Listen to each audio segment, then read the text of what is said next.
All right, let's jump right in. We're not talking about some dusty old Cold War history here. Nope. We're talking about a massive 21st century strategic rivalry that's brewing right now. And the battlefield? It's not on land. It's across the incredibly vital waters of the Indian Ocean. This is a high-stakes game of chess, folks, and the board is an entire region of the world.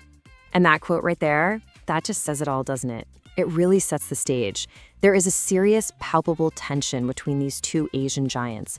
And it's exactly this friction that's driving the incredible strategic chess moves we're about to unpack. This isn't just diplomatic talk. It's the very foundation of a new great game.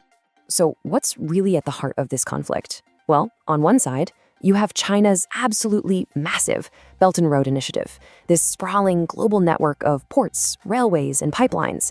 But if you're sitting in New Delhi, this looks a whole lot less like a friendly trade project and a lot more like a strategic encirclement, a way to slowly but surely box India in.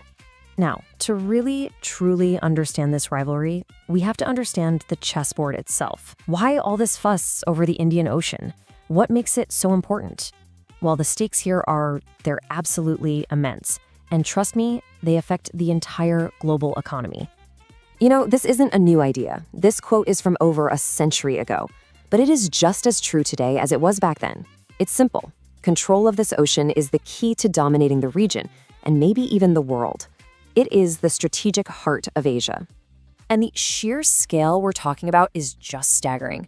This region is home to over 35% of the world's population. Let that sink in. We're talking 2.6 billion people living in 28 countries spread across 3 different continents. The human and economic power that is centered right here, it's just massive.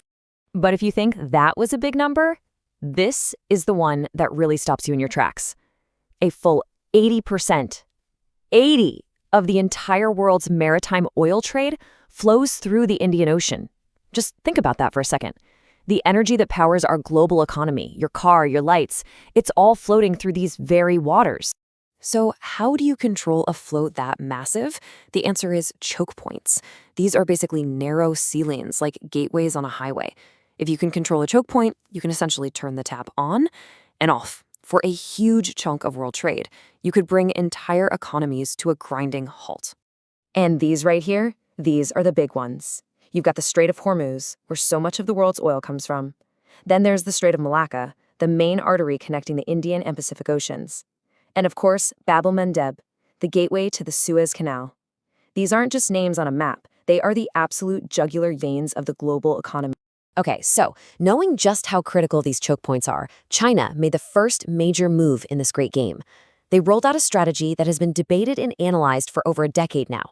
It's called the string of pearls. The concept itself is simple, but it is incredibly powerful. I want you to picture a necklace of Chinese-controlled ports and bases, a necklace that's draped right around India's neck. Each of those ports is a pearl, and the theory goes that if a conflict ever broke out, China could just tighten that string and choke its rival. So let's start threading this necklace, pearl by pearl. First up, the Gwadar port in Pakistan. China has it on a 40-year lease. And look where it is, smack dab at the mouth of the Persian Gulf. This gives Beijing a strategic perch overlooking the world's most important oil choke point, the Strait of Hormuz. Next, let's head across the Arabian Sea to Africa. This is where China set up its very first overseas military base, in Djibouti. Now, its location is no accident, believe me. It is perfectly positioned to keep an eye on 2 more choke points, the Bab el-Mandeb Strait and the entrance to the Suez Canal. And the string just keeps going. You've got the Hambantota port in Sri Lanka, the Kyokpyu port in Myanmar, plus other big projects in Bangladesh. I mean, when you actually connect the dots on a map, the image is it's undeniable. You see a strategic chain forming a clear ring right around India. So, faced with this potential encirclement, you have to ask, what did India do? Did they just sit back and watch? Well, not exactly. Instead of making a lot of noise and grand announcements, India has been operating in a kind of stealth mode, quietly and steadily building its own counter-strategy. And its response has an equally powerful and brilliant name, the Necklace of Diamonds. The idea is simple, but is genius.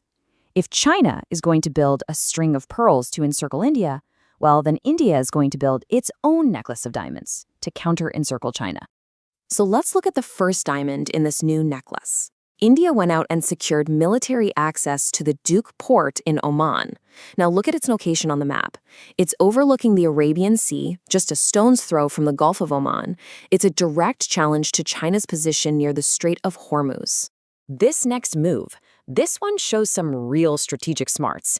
India signed an agreement to get access to the Changi Naval Base in Singapore. This is a logistical masterstroke. It gives the Indian Navy a pit stop to refuel and rearm right at the gateway to the South China Sea, and very close to that critical Strait of Malacca. And this one, this might just be the most critical diamond in the entire necklace. India gained military access to Sabang Port in Indonesia. It sits right at the mouth of the Malacca Strait. Now remember, something like 70% of China's oil and 60% of its trade passes through here. Controlling this point, it's like having a hand on the windpipe of the Chinese economy itself. And for every move, there's a counter move, right? While China was busy building up the Gwadar port in Pakistan, India was developing the Chabahar port just down the coast in Iran. It's a direct counter, a strategic and economic rival set up right next door. It's brilliant. So when you lay it all out side by side, the strategic chessboard just becomes crystal clear. For every one of China's pearls, India has carefully positioned a diamond to counter it. Gwadar is matched by Chabahar. Djibouti is matched by Duck. It is a fascinating and a perfectly balanced geopolitical duel playing out in real time. So where does all of this lead? What's the end game? Well, there's no simple answer here. What these moves and countermoves have really done is create a completely new geopolitical reality in the Indian Ocean. The Great Game is very much alive and well in the 21st century. Ultimately, India's strategy isn't really about picking a direct fight. It's about creating a balance of power. It's about sending a very clear message and making sure that the Chinese dragon isn't just, quote, left completely loose to dominate the entire region without any challenge. And that brings us to the final critical question. You have these two immense strategic networks, a string of pearls and a necklace of diamonds, tightening around each other across the most important ocean in the world. So who is ultimately going to hold the strategic advantage? Who will hold the key to Asia's future? Honestly, the answer to that question is what will define so much of our century.